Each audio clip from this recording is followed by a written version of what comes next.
మనందరికీ తెలుసు కోరహు కుమారులు. కోరహు ఎవరు? మోషే మీద తిరుగుబాటు చేసిన వారు, అతని కుమారులు.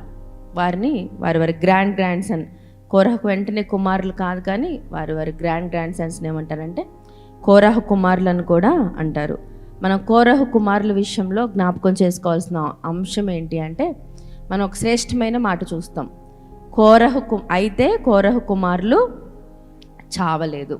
చాలా గొప్ప మాట కదా, చావలేదు అన్నది. మరణం గనక చాలా విషాదకరమైన అంశం అయితే ఈ భూలోకంలో మరణం. మరి మనం ఒక ప్రతికూలమైన అంశం అయితే చావలేదు అన్న మాట చాలా నిరీక్షణాధారమైన మాట. కోరహు కుమారులు చావలేదు. ఎలా వారెందుకు చావలేదు అంటే, నిజంగానే వాళ్ళు చనిపోలేదా?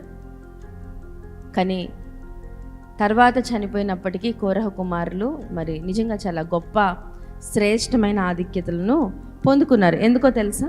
వారు ఎవరి పక్షాన నిలిచారు? దేవుని పక్షాన నిలిచారు. వారు ఎవరి పక్షాన నిలవలసిన వారు ఎవరి పక్షాన నిలిచారు? కోరహు, నాతాను, అబీరాము. వారు ఏం చేశారు? మోషే నాయకత్వం మీద, అహరోన్ నాయకత్వం మీద తిరుగుబాటు చేశారు కదా. తిరుగుబాటు చేసినప్పుడు మోషే మరలా తిరిగి వారిని ఎదిరించలేదు, తిరుగుబాటు చేయలా. ఏం చేశాడు? దేవునికి మొరపెట్టాడు. మోషే ఎదుర్కొనలేదు, మోషే తిరిగి వారితోటి వాదించలేదు. కానీ మోషే ప్రార్థించినప్పుడు మోషే పక్షాన్ని ఎవరు మాట్లాడారు? దేవుడే మాట్లాడాడు. ఏమన్నాడు? మరి ఆ యొక్క భూమి నెరవేరిసి కోరహుని అతనితో చేరిన వారిని మింగివేసినప్పుడు చూసినప్పుడు ఆశ్చర్యకరమైన విషయం ఏంటి అంటే, వారు ఏదైనా ఒక వివాదం జరిగినప్పుడు రెండు గ్రూప్స్ అయిపోతారు కదా. మరి ఇక్కడ ఏం జరిగిందో తెలుసా? కోరహుతో పాటు ఎవరు ఉండాల్సింది? కోరహు ఇంటి వారు, కోరహు కుమారులు కూడా ఉండవలసింది. కానీ వారు ఏం చేశారో తెలుసా? ఎవరి పక్షాన ఉన్నారు? మోషే పక్షాన ఉన్నారు. మోషే పక్షాన ఉండడం అంటే ఎవరి పక్షాన ఉన్నట్లు? దేవుని పక్షాన ఉన్నట్లు. కాబట్టి వారు చావలేదు అనే శ్రేష్టమైన మాట మనం నేర్చుకుంటాం. తర్వాత మరి కీర్తనలో మరి వారు రాసినవి చాలా, కోరహు కుమారులు రాసినవి చాలా శ్రేష్టమైన కీర్తనలు. వాటిలో 88వ కీర్తన మనం ధ్యానం చేసినట్లయితే, ఇది రాసింది ఎవరు అంటే ఎజ్రాహీడైన హేమాను. ఏమనుంది అక్కడ చూడండి, కోరహు కుమారుల యొక్క కీర్తన. మరి ఈ కీర్తన మనం ఆలోచిస్తే కీర్తనలన్నిటిలోటి చాలా విచారమైన కీర్తన. ఇంత విషాద సమయంలో కూడా నిజంగా కోరహు కుమారులు, ఆ యొక్క హేమాను నిజంగా దేవుని మీద ఎంత ఆధారపడ్డాడంటే, ఒక్కొక్కసారి మన జీవితంలో కూడా చాలా ప్రార్థనలు చేసినప్పుడు, దేవుడు మనకు అవసరం అనిపించినప్పుడు, మనం చాలా డార్కెస్ట్ పీరియడ్లో, చాలా టఫ్ టైమ్స్ మన జీవితంలో మనం ఎదుర్కొంటూ ఉన్నప్పుడు, మనం ఆ ఎదుర్కొంటున్న సమయంలో మనల్ని ఆ పరిస్థితులు కాదు కానీ మనల్ని ఎక్కువ ఏం బాధిస్తుందంటే, దేవుడు మౌనంగా ఉన్నాడా, దేవుడు మన విషయంలో జోక్యం చేసుకోడా. మనల్ని ఎవరైనా కష్టపెట్టినప్పుడు కూడా అంతే కదా, మనకేమనిపిస్తుంది? దేవుడు ఎంతకాలం వాళ్ళని ఉపేక్షిస్తారు, దేవుడు మాట్లాడ్డా, దేవుడు జోక్యం చేసుకోడా అని మనకు అనిపిస్తూ ఉంటుంది కదా. మరి ఈ యొక్క కీర్తన 88వ కీర్తన చాలా విషాదకరమైన కీర్తన అయినప్పటికీ, ఇక్కడ ఆ కీర్తనలో ఏముందో తెలుసా? ఏ పరిస్థితికైనా దేవుడు మన జీవితంలో లేనట్లు, పని చేయనట్లు అనిపిస్తాడు, కానీ ఎప్పుడు మనల్ని విడిచిపెట్టడు. దానికి ఉదాహరణ ఏంటి? యేసుక్రీస్తు ప్రభువారు ఏమన్నారు? ఆయన గెత్సేమనే తోటలో ప్రార్థన చేసినప్పుడు, ఈ గిన్నె నా యొద్ద నుండి తీసివేయమన్నారు. తీసివేశారా దేవుడు? అప్పుడే ఏమనుకోవచ్చు అంటే, కుమారుడు భరించలేనటువంటి ఆ ఉగ్రత మరి యేసుక్రీస్తు ప్రభువారు సిలువలో ఆయన కూడా ఈ యొక్క కీర్తనలో లాగానే మరేమన్నాడు? నా దేవా నా దేవా నా చేయి ఎందుకు విడిచితివి. నిజంగా చేయి విడిచిపెట్టాడా దేవుడు? దేవుడు పని చేయలేదా? మరి మన జీవితంలో కూడా అంతే. అటువంటి పరిస్థితులు మన జీవితంలో వచ్చినట్లు ఉంటాయి, కానీ మనం నేర్చుకుంటాం కదా.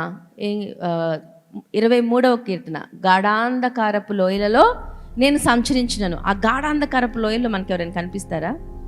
ఎవరు కనిపించరు, ఎవ్వరూ లేనట్లే అనిపిస్తారు. ఒక్కొక్కసారి మనం కూడా అంతే. మన జీవితంలో కొన్ని పరిస్థితులు ఎదుర్కొంటూ ఉన్నప్పుడు మనకి తోడు ఎవరు లేరే, మన పక్షాన్ని వహించేవారు ఎవరు లేరే, మనల్ని ఆదరించేవారు ఎవరు లేరే, మనకు సహాయం ఎవరు లేరే, ఎవరు మనుషులు లేకపోయినా పర్లేదే, దేవుడు కూడా మనల్ని మర్చిపోయాడా అనే పరిస్థితిలో ఈ కీర్తన మనకి ఏం నేర్పిస్తుందంటే, దేవుడు మనల్ని ఎప్పుడు కూడా విడిచిపెట్టడు. అంత విషాదకరమైన కీర్తన దేంతో ప్రారంభమవుతుందో చూడండి.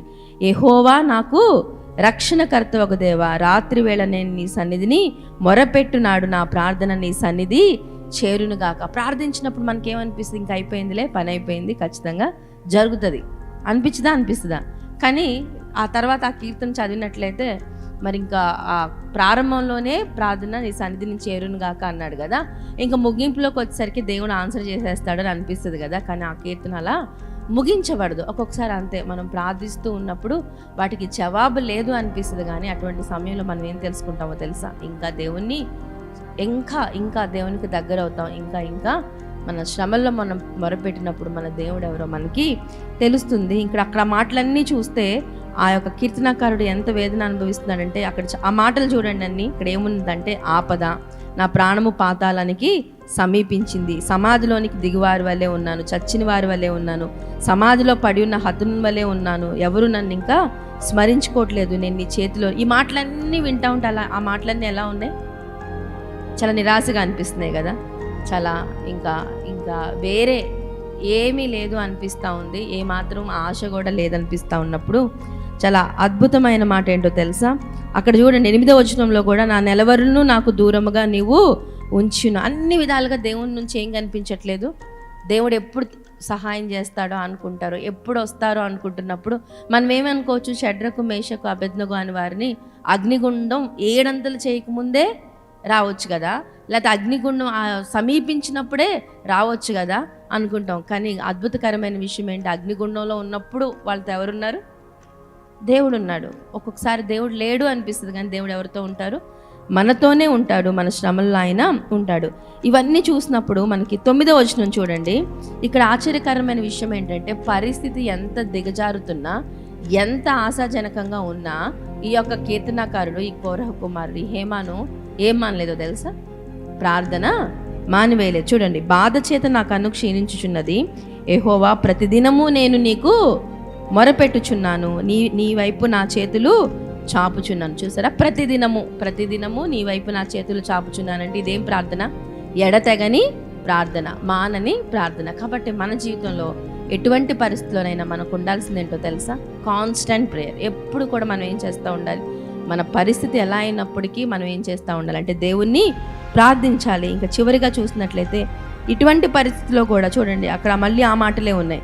ఏమున్నాయి, మృతులకు నువ్వు అద్భుతములు చూపెదవా, ప్రేతులు లేచి నిన్ను స్తుతించెదరా, సమాధిలో నీ కృపను ఎవరైనా వివరింతురా, నాశన కోపంలో నీ విశ్వాస్యతను. మరి పాత నిబంధన కాలంలో మరణం తర్వాత ఏముంది అని తెలియని సందర్భంలో కీర్తనకారుడు ఈ మాటలు రాస్తూ ఇలాంటి పరిస్థితిలో కూడా ఏమంటున్నాడో తెలుసా, యెహోవా నేను నీతోనే మనవి చేయుచున్నాను, ఉదయమున నా ప్రార్థన నిన్ను ఎదుర్కొనెను. చూసారా, ఇటువంటి పరిస్థితుల్లో కూడా ఏం మానట్లేదు, ప్రార్థన మానట్లేదు. ఉదయము ప్రార్థన అంటే ఏంటో తెలుసా, every beginning, every new day, every new ఏది మన జీవితంలో ప్రతి సందర్భానికి, ప్రతి మొదలుకి పరిస్థితులు ఎట్లా ఉన్నా కానీ దేవుని మీద ఆధారపడటమే ఉదయమున నా ప్రార్థన నిన్ను ఎదుర్కొనను. కాబట్టి మన జీవితంలో మనకు కొన్ని పరిస్థితులు అర్థం కాకపోయినా కానీ మనం ఏం చేయాలో తెలుసా, మానని ప్రార్థన, ఎడతెగని ప్రార్థన, స్థిరమైన ప్రార్థన. దేవుడు ఖచ్చితంగా మన జీవితంలో పని చేస్తాడు. తన నిర్ణయ కాలంలో దేవుడు మన జీవితంలో అద్భుతాలు చేస్తాడు. కాబట్టి ప్రార్థన చేసేవారు ఎప్పుడు కూడా ప్రార్థనకి జవాబు రాదు అని నిరాశ చెందవలసిన అవసరం లేదు, నిరాశలోకి వెళ్ళవలసిన అవసరం లేదు. మనం గాఢాంధకారపు లోయల్లో సంచరించినను దేవుడు మనకి ఎటువంటి పరిస్థితుల్లో అయినా దేవుడు మనకి ఎలా ఉంటాడు, ప్రార్థించే వారికి మరి ముఖ్యంగా దేవుడు తోడుగా ఉంటాడు. దేవుడి కొద్ది మాటలు తన వెనికిడిలో దీవించును గాక.